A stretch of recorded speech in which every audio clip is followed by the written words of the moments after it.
ang issue dito, mahanap yung mga dokumento ni Jose Cabral, malaman kung nagpakamatay ba siya or pinatay siya. Yan yung issue. Anak ng timang. Duterte na naman eh. Hindi Auntie yung totoo. Gusto mo bang malahian ka ng mga Duterte?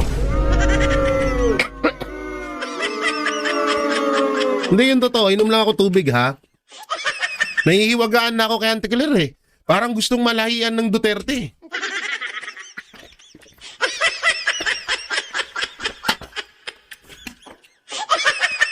Alam mo yun? Ultimo sigurong pag-ungol nito, Duterte. Pagkagising, Duterte agad nasa isip. Lahat na lang ng bagay, dinikit sa mga Duterte. Anak ng teteng, baka tingin mo sa asawa mo, kamukha ni Pulong, ha? Baka tingin mo sa asawa mo, kamukha ni Baste, ha? Malayo. Anak ng timang naman. Tanga no, siguro abalang araw tong si Auntie Claire. Kawawa to. Dito na sa totoo lang, kahiya-hiya to. Kung ako man ang magiging kamag-anak ni Auntie Claire, itatanggi ko to eh. Dahil sa totoo, itatanggi ko to. Sabihin ko, hindi ko hukano-ano yan. Kahit siguro yung ibang, tingnan mo, kahit anong research mo, ako nagre-research ako, wala akong mahanap na nagpapakilalang kamag-anak ni Auntie Claire. Siguro nahihiya din sila sa pinaggagawa nun eh. Kaso sabi nga nila, nagiging tanga ang isang tao dahil sa pera. So, normal na yun dito. Normal na yun sa Pilipinas ngayon. Father, how much? Ina. Ay nako. Ba't kaya mga pari ngayon, no? Nagpapadala sa mga politiko? Hindi, nakakabwisit lang din talaga ngayon dahil itong mga kaparian natin, imbis na ano ng Panginoon Diyos, ng ating Panginoon, anak ng teteng, nakasentro lang dito sa politics issue. Hindi ko alam kung anong napapala nila dito. Kung ang mga Duterte, ang pinoprotektahan ay yung mga biktima ng mga adik. Yung mga biniktima ng mga adik ang ipinagtanggol ng mga Duterte. Ito, ang pinagtatanggol nito, yung mga adik. Ito pa nga yan eh. May sabi yan dito, ito. Isang netizen ang nag-comment. Incredible! Sana kasi, pari ka.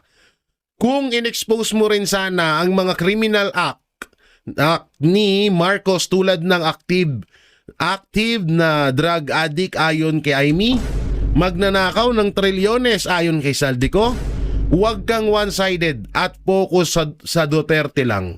Ipagtanggol ni Duterte ang mga inosenteng biktima ng mga durugista, hindi ang mga kriminal na durugista. Yan, ganyan sana para hindi ka mukhang bayaran. Tinago lang natin yung pangalan nung nung netizen, syempre mahirap na, no? Baka makasuhan din tayo. Pero ito, napakatotoo po ito. Kasi itong si Father kasi, si Father kasi, ay talagang napapaisip. Kaya nga, di ba, ang tanong natin sa kanya ay, Father, how much? Kasi nga, biruin mo ang daming in-expose mapatungkol kay Marcos, pero nakatuon lang sila sa mga Duterte. Kagaya lamang nitong papakita ko sa inyo. Kagaya lamang mo nito, di ba? Hindi nila sinisita to. Ang dami, sa tutusin, kulang-kulang pa nga to eh.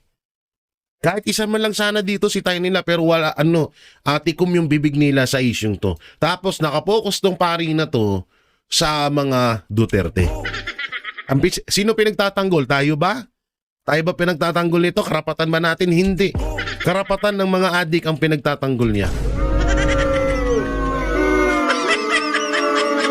Kagaya nga sa sinabi dito, no, sa post na to, kagaya sa sinabi dito, ito ay talagang itong pari na to ay one-sided, talagang nakatuon lang siya sa mga Duterte. Kaya nga napaghahalataan na ito ay binabayaran. Ang masakit lang diyan, kung si Auntie Claire ay kinakahiya ng community ng mga lawyer dahil sa kabubuhan. Ito naman tong pari na to nakakahiya. Kinakahiya din to ng ibang mga kaparian.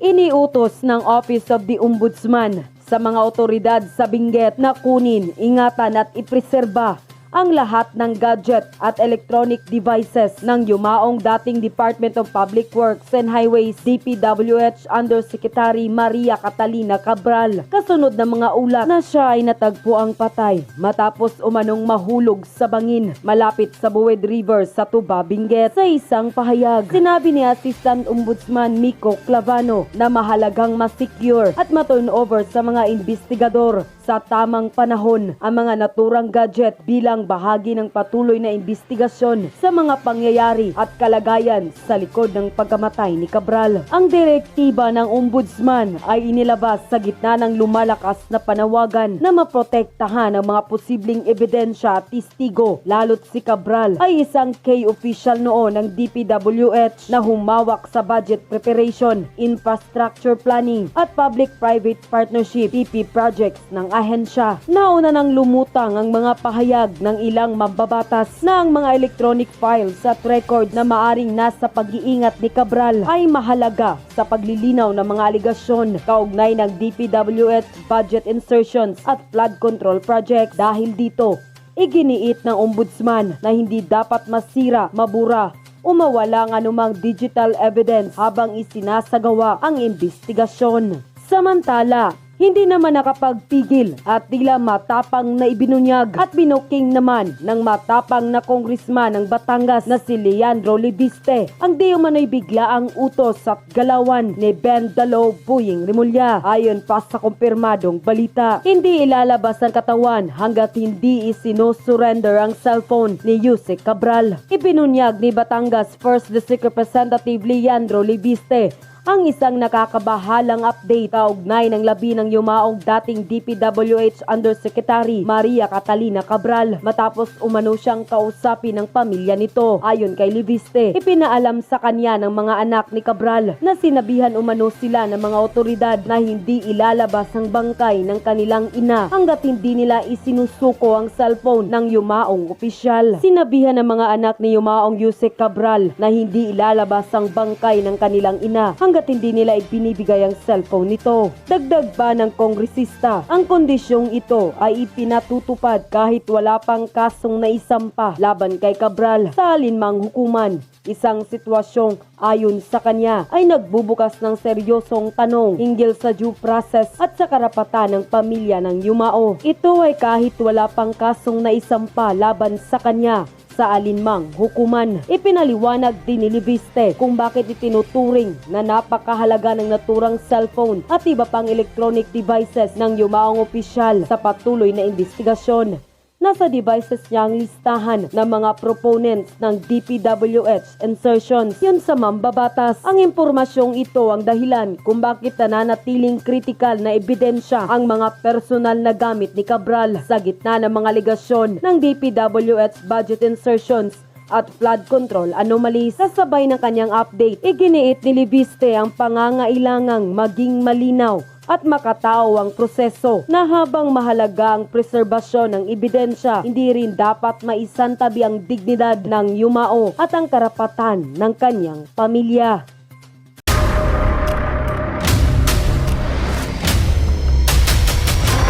Bago tayo mag-umpisa, baka pwede nyong i-like ang video na to.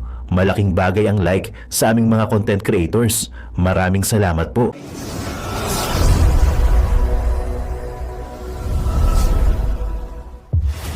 Talagang mapagtatantuho natin kung ano ba talaga yung sanhi ng or ito ba ay tinulak ba to? Ito ba ay nahulog? Ito ba ay nagpakamatay? Sinadya ba or ito ay pinatay? Yun yung mga pag-uusapan natin ngayon. So bago tayo mapunta mundo, may mga video rin po akong ipapakita sa inyo at mga picture mapatungkol dito kay ex-DPWH Cabral. Bago nga tayo mapunta doon, may papakita muna ako sa inyo mga yung iba pang mga balita sa bansang Pilipinas.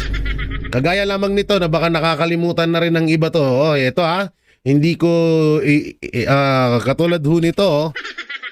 Etong viral video ni Martin Romualdez at itong isang congressman at yung paring isa sa mga pare na bumabatikos kay BP Sara Duterte. At dito nga kitang-kita ho sa video na may mali marang may inabot na bag. At ayan, kitang-kita natin sa baba yung bag na yan. So ito po ay viral ngayon na pinag-uusapan din kung ano ba daw yung ibinigay ni Martin Luther Romualdez diyan sa tawag dito diyan sa pari na yan. At ginagamit ngayong kasangkapan ng yung ibang mga pari ngayon para labanan ng mga Duterte or batikusin ng mga Duterte. So yung ibang pari ginagamit nila. O buti hindi nasunog diyan si Romualdez, no? Nasa loob siya ng simbahan, no? Kasama niya pa yung isa sa mga bataan niya. Father, dapat pinag-bless mo si Romualdez, ha? Pinagdasal mo na naway magnakaw pa siya. Naway magnakaw pa siya ng marami. Oo. So, dito naman tayo. Oo. Eto, baka nakakalimutan nyo na, ha? Kasi ngayong araw na din po ngayon ay etong si Diskaya ay kinulong na. At eto nga, ulitin natin etong kataga na to, no? Wala ang mga Diskaya kung walang Saldico. Walang Saldico kung walang Martin Romualdez. Walang Martin Romualdez kung walang Bongbong Marcos. Kailangan pa bang i-memorize yan? Nasa baba, Kailangan pa bang i-memorize yan? Bisyo na nila yan. Ang nakakalungkot lang din ho ngayon hindi naman ho tayo nasasaktan doon sa pagkakulong ni Diskaya. So, rin po sa kanila yan tawag dito, talagang kailangan nilang gawin yan at kailangan nilang pagbayaran ang kanilang ginawang pagnanakaw kasi kasamahan ho sila. Ang problema lang ho dito yung maliliit nga lang. Kasi nga, kagaya nga dito sa litratong to ay nasa dulo lamang ng isyong ito ang mga Diskaya. Ang pinakaulo nito ay mga malalaya pa rin katulad ni Marcos Jr., ni Martin Romualdez at ni Saldico. At syempre si Bunuan pa. So etong mga talagang tinuturing na mastermind, sila malalaya pero yung mga nasa dulo ng issue nakakulong na. Ang malupit dito, ginagawang achievement ngayon yan ng palasyo. Ginagawang achievement yan yung pagkakulong ng mga Diskaya. Tutay na pero yung pinsan niya hindi niya mapakulong. Ulitin, ha.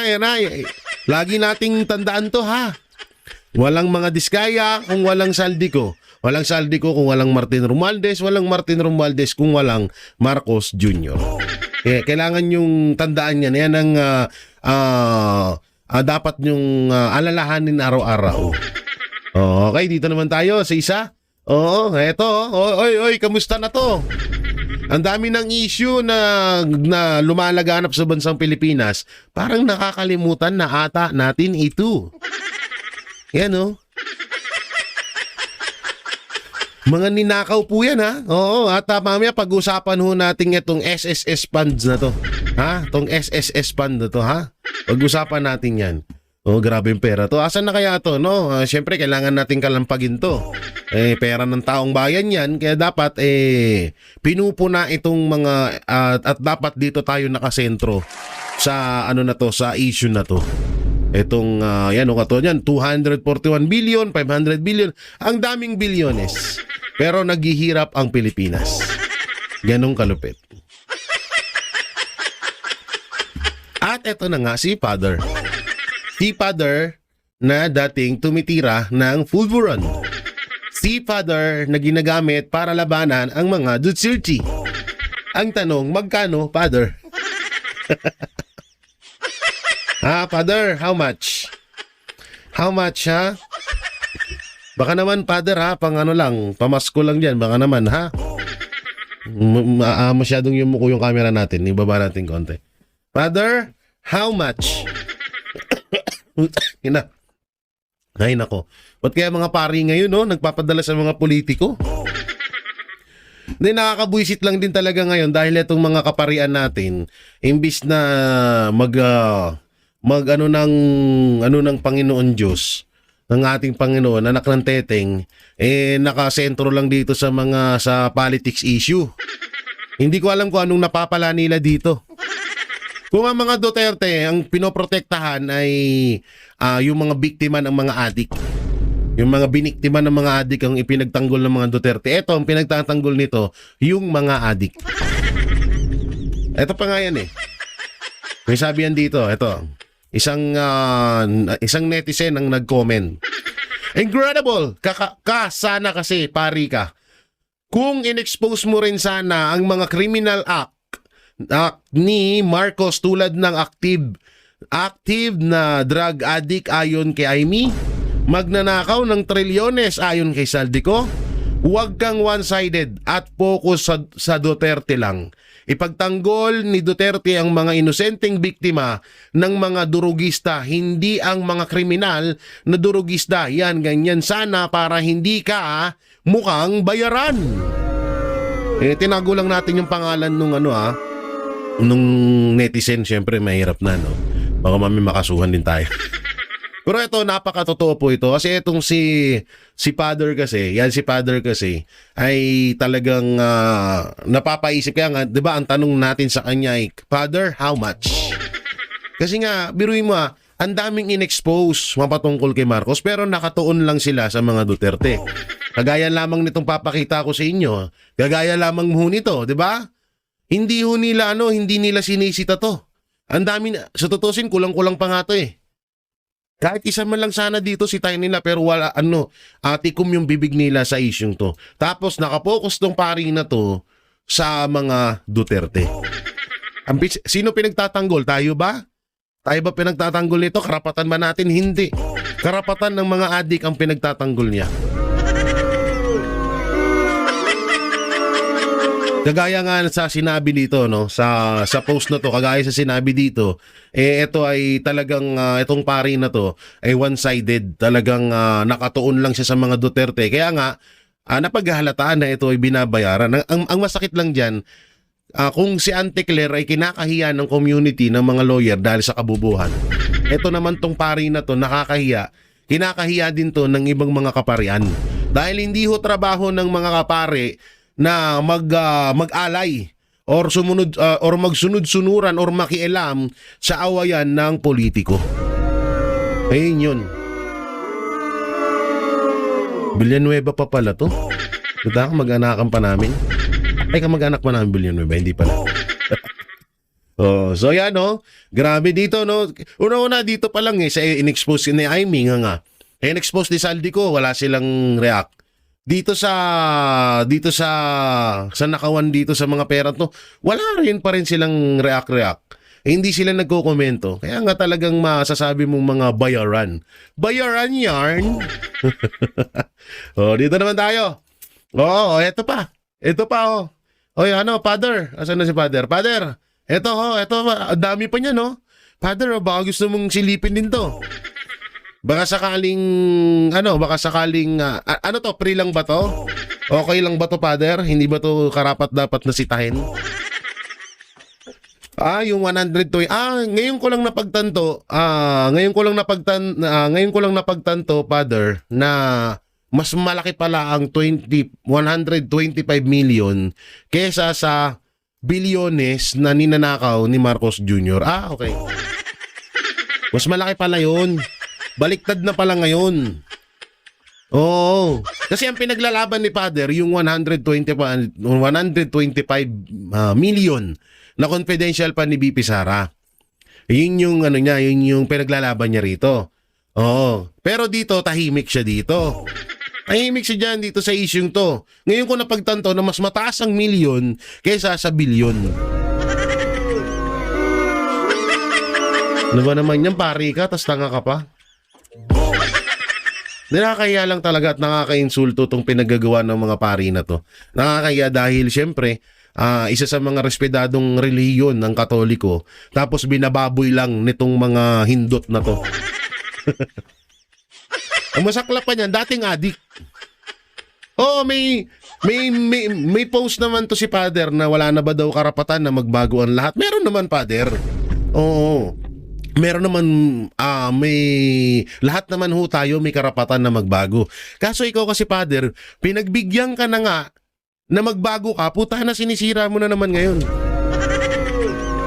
Pinagbigyan ka na ng itaas na magbago ka, Father, pero sinisimulan mo na naman. At sino ang kinakampihan mo? Walang iba kundi yung mga adik na katulad mo.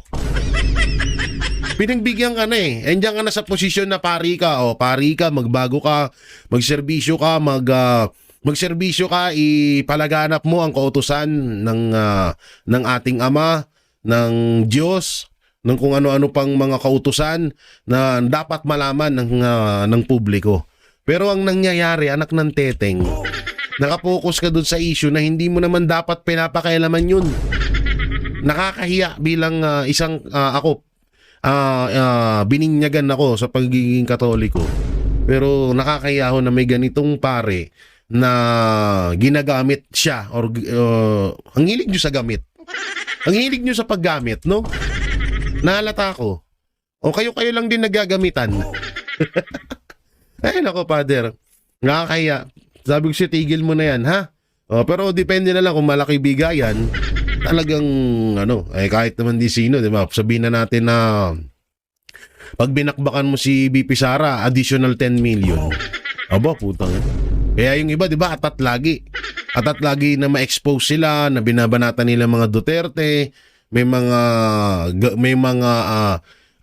ceremony sila laban sa mga Duterte, may mga ilalabas sila laban sa mga Duterte. Kahit itong kay Madriaga, malamang sa malamang bayad din to talagang nagpapaligsahan yan sila dyan. At 'di ba, sa mga ibang video natin na panaginipan natin yan, na kung sino ang mas madiin bumanat sa mga Duterte, siya yung mas malaking talent fee. Kapag madiin ka, talagang mo na parang naapektuhan yung pangalan ng Duterte, malaki-laki yung talent fee mo. Ito si Father, medyo kaya itong mga to laging umi-expose, laging nagpapakita, laging nagpapa-interview para makapag-attendance. Attendance nila yun yung mga interview nila sa mga media, sa ibang mga bayaran na media, attendance nila yung kay bossing nila. Uy boss, eto na yung entry ko para sa kasiraan ng mga Duterte. Sana may bonus. Yan ang gawain nila. At dito na nga tayo kay eto naman yung opinion ni sumabit. Ito yung sinasabi ni opinion ni Congressman Libiste. Protektahan ng mga testigo ng DPWH at pangalanan ang kanilang dokumento. May listahan sa computer ni Yumaong Yusek Cabral ng lahat ng proponents ng DPWH insertions. May kopya nito kung lumabas lang ito tapos na ang mga investigasyon. Yung at napanood ko nga rin dito sa sinabi ni Congressman Libiste na etong si Yusek Cabral ay may mga computer to at parang ninakaw or parang yung mga dokumento, yung mga insertion yung mga proponents ay parang mga pinagtatapon na or pinagsisira na para wala nang makuwang ebidensya, yung wala nang lumabas na ebidensya laban sa mismong mastermind. Pero ito kahit naman na din na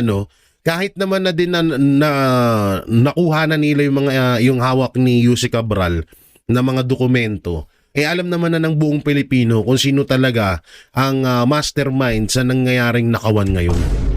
Ang masakit nga lang dito, iniisa-isa silang pinapatay. Para hindi na sila makapagsalita.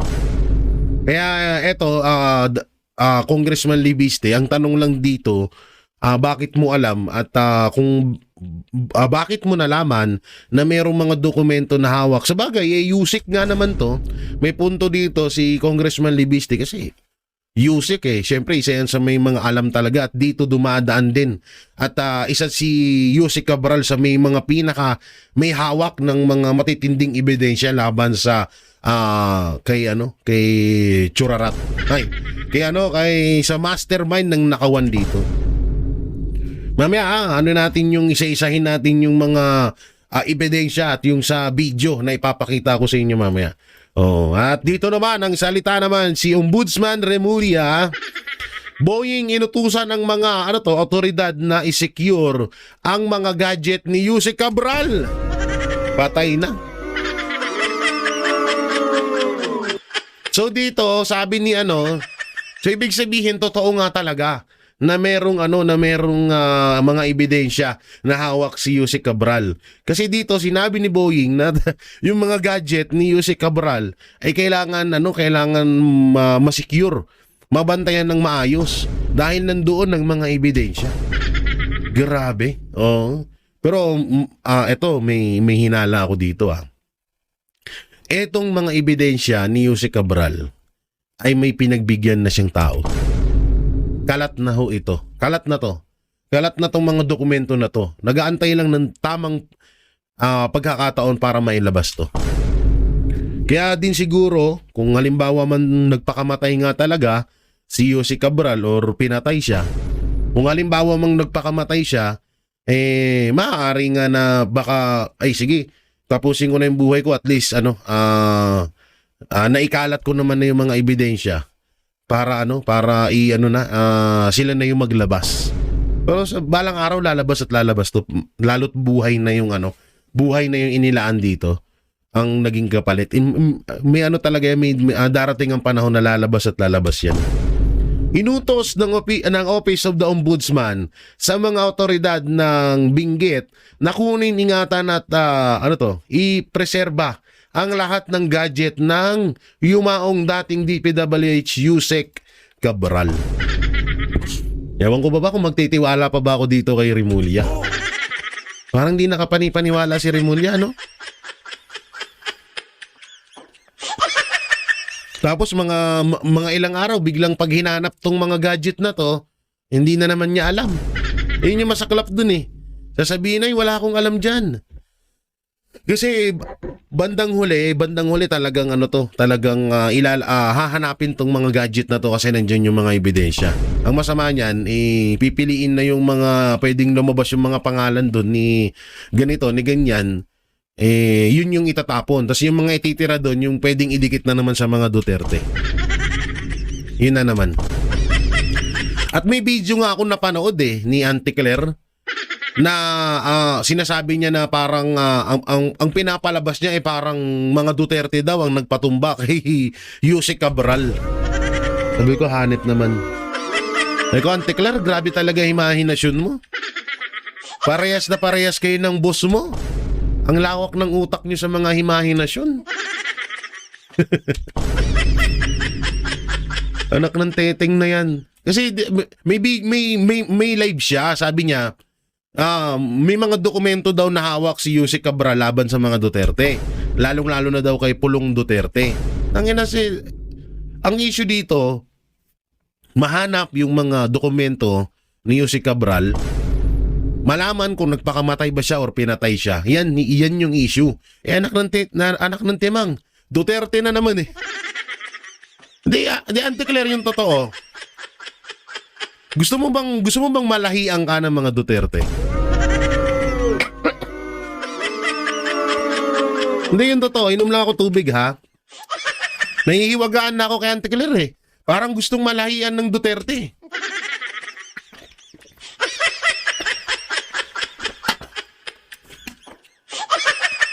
Alam mo yun? Ultimo sigurong pag-ungol nito, Duterte. Pagkagising, Duterte agad nasa isip. Lahat na lang ng bagay, dinikit sa mga Duterte. Anak ng teteng, baka tingin mo sa asawa mo, kamukha ni Pulong, ha? Baka tingin mo sa asawa mo, kamukha ni Baste, ha? Malayo. Anak ng timang naman.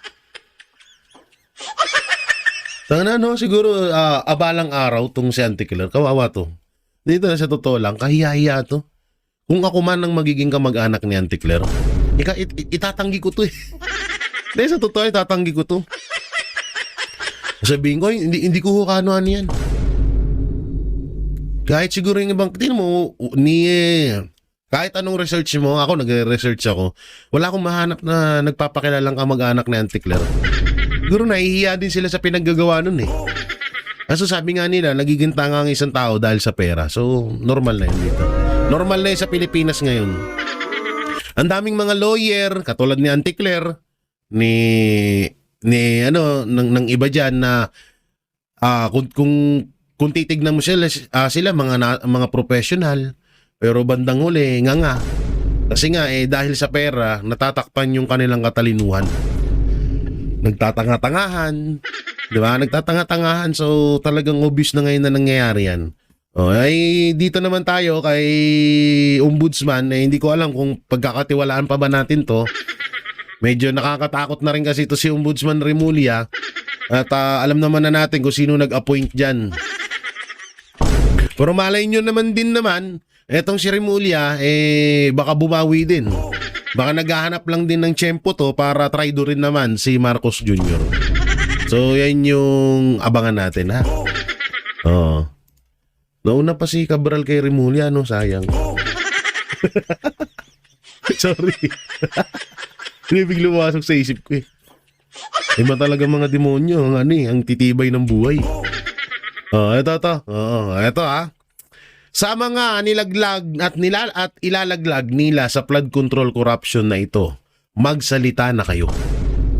Hanggat maaga pa dahil yan ang natitira ninyong alas sa kanila. Hindi malabo na isa-isahin kayo dahil mapapahamak sila sa pagkanta nyo. Grabe, no? Pero totoo to ha, itong sinasabi ni Attorney Rowena Guanzon. Kaya yung mga may alam dyan, dapat magsalita na talaga din kayo. Kasi once na maunahan kayo, wala na talaga.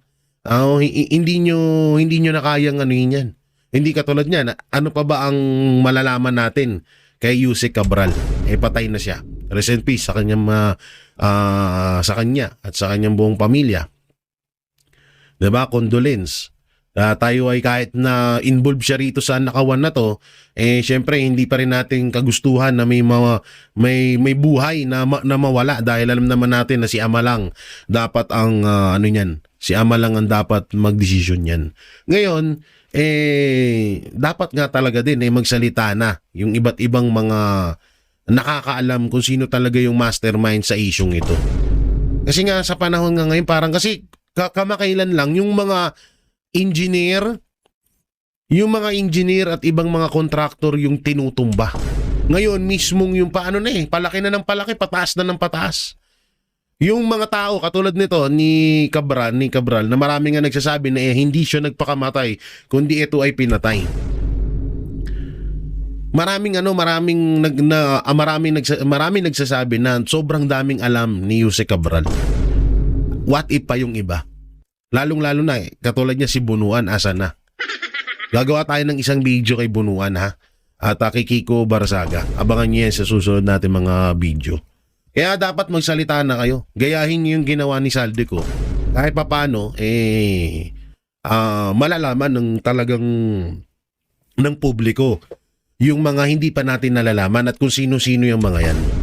Malalaki kasi ang mga dito, malalaking pangalan ng involved dito sa isyong to. Kaya talagang kayang-kaya nilang pero grabe, no? Biruin mo para wag lang sila mabisto, kaya nilang pumatay. Ang tindi, no?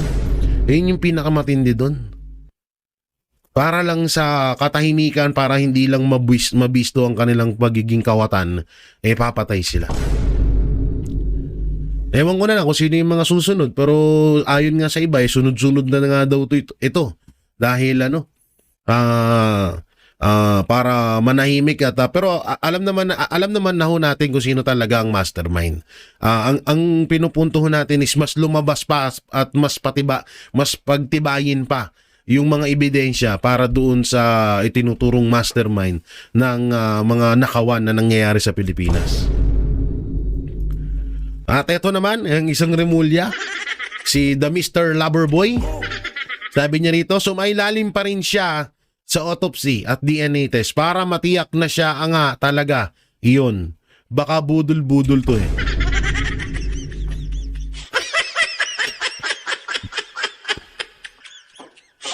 Yun parang nagparitoke. Tapos, ganun ba yun? Takot ka na sa budol, Remulla? Nanawa ka din sa pagbubudol, umpisa pa lang binudol ka na ni Marcos. Nanawa ka na pala ngayon. Pero ako naman, dito nga sa autopsy na to, dito may point naman si Remulla na baka mamaya palabas lang na hindi na nagpakamatay, ganyan. Pero ako naman, nakakasiguro ako na si Cabral nga talaga yon. Ang ano dito, yung autopsy ng pagkamatay. Tsaka posibleng posible talaga kasi may mga picture tayo papakita dito na takot si Cabral sa matataas na lugar. So, paano niya nakuha na tumungtong doon? Sobrang taas nun. Tsaka, first time in history sa Pilipinas na dyan sa Benguet, puro sasakyan ho ang nahuhulog dyan.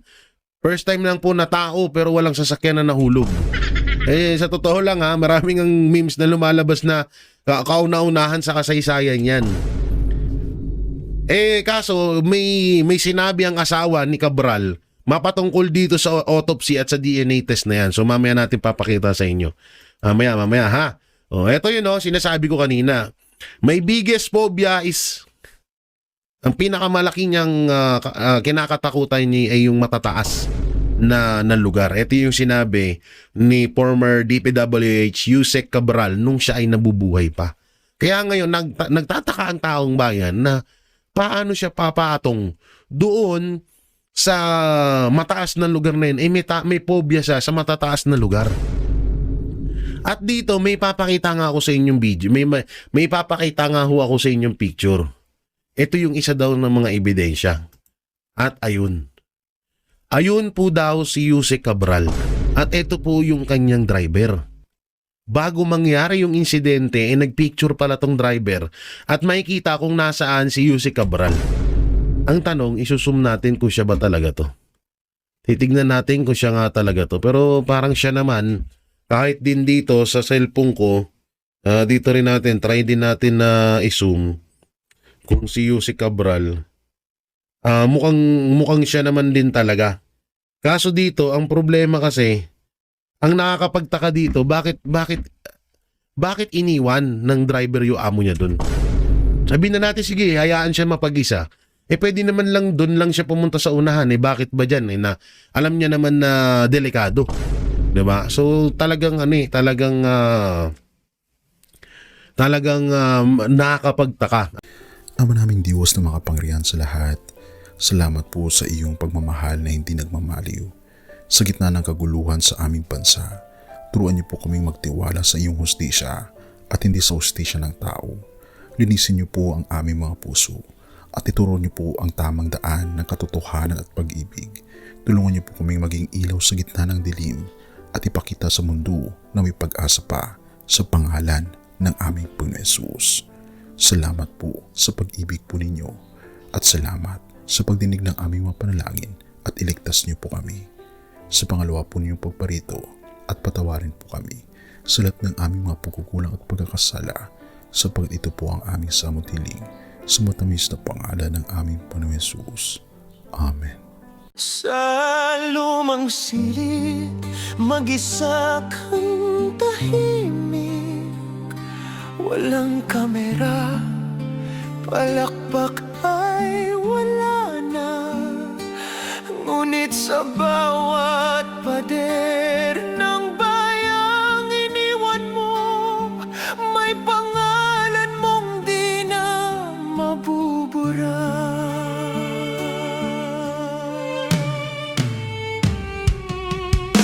Minsan kang naging balikat ng mahihina, kalaban ng takot, kakampi ng masa.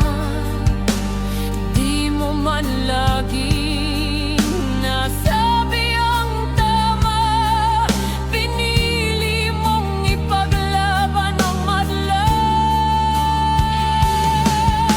Hindi ka saktan gaya naming lahat, pero tumindi ka nang walang pag-atras. At ngayong pagod ka na, tatay, kami naman ang sasalo ng bawat bigat.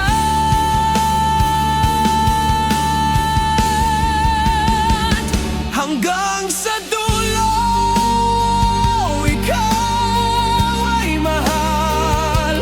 Kahit papagod na ang iyong katawan.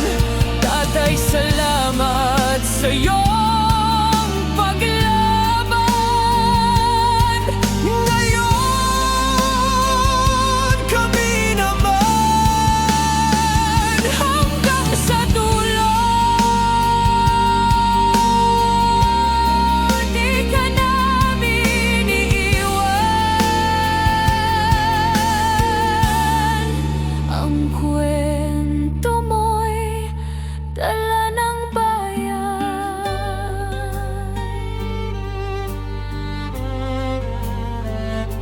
Tahimik ka na sa mga batikos. Wala nang tugon, wala nang galit. Pero sa mata ng mga maralita, naroon pa rin ang tapat mong alaala. Marami mang di nakaintindi, marami pa rin ang di nakakalimot. At ngayong wala ka ng kapangyarihan, tatay, ang magtatanggol sa'yo ay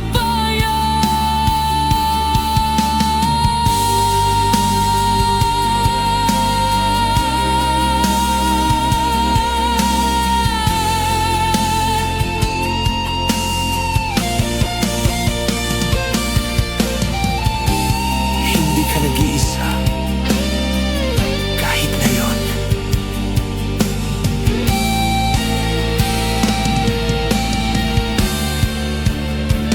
Hanggang sa dulo, tangan ka pa rin sa puso ng batang minsan mong pinakain. Hanggang sa dulo, di ka nag-iisa. Ang dasal ng bayan ay sa'yo pa rin. Tatay, kami naman ang lalaban sa ngalan mo, sa alaala mo. Hanggang sa dulo, dalangin ka ng puso ng masa.